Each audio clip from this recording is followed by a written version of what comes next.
டே at அம்மா வீடு அதுதான் பார்க்க போகிறீங்க. எங்கள் அக்காலாம் ஊர்லேருந்து வந்திருந்தா. அம்மாவோட கிச்சன் கொஞ்சம் மோசமான நிலமையில இருந்தது. சரி நானும் அக்காவும் சேர்ந்து ஃபுல்லாக டீப் க்ளீன் பண்ணிடலாமேன்ட்டு நாங்கள் 2 பேரும் சுத்தம் பண்ணுற வேலையில் இறங்கிட்டோம். அம்மா வீட்டில் அப்போதைக்கு ஆர்கனைசரில் கொஞ்சம் கொஞ்சமாக தான் இருந்தது. ஓகே இருக்கிறத வச்சு எப்படியாவது சுத்தம் பண்ணிடணும்னு ஒரு வழியாக வேர்வை சிந்தி செஞ்சு முடிச்சிட்டோம்.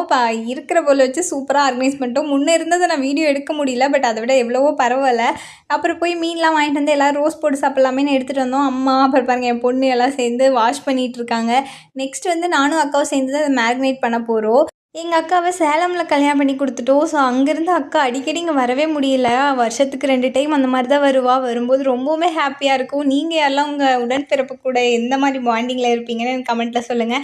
நாங்கள் 2 பேர் அடிச்சுப்போம், ஆனால் அதே சமயம் எங்களோட பாசமாக யாருமே இருக்க முடியாது. பட் எக்ஸ்ப்ரெஸ் பண்ணிக்கவே மாட்டோம். உன் மேலே நான் பாசம், என் மேலே நீ பாசம்னு எக்ஸ்ப்ரெஸ் பண்ணிக்கவே மாட்டோம். ஆனால் அவ்வளோ பாசம் வச்சுருக்கோம். நான் சூப்பராக ரோஸ்லாம் போட்டு சாப்பிட்டு முடிச்சுட்டு ஈவினிங் போல் மாமா ஐஸ்கிரீம் வாங்கிட்டு வந்தாங்க. ஸோ அதே எல்லோரும் உட்காந்து சாப்பிட ஆரம்பிச்சிட்டோம். என் பொண்ணு பாருங்கள் எப்படி சாப்பிட்ருக்கான்னு. இதே போல் தான் இந்த டே சூப்பராக போச்சு. நெக்ஸ்ட் ஒரு vlogல பார்க்கலாம். டாட்டா பாய்.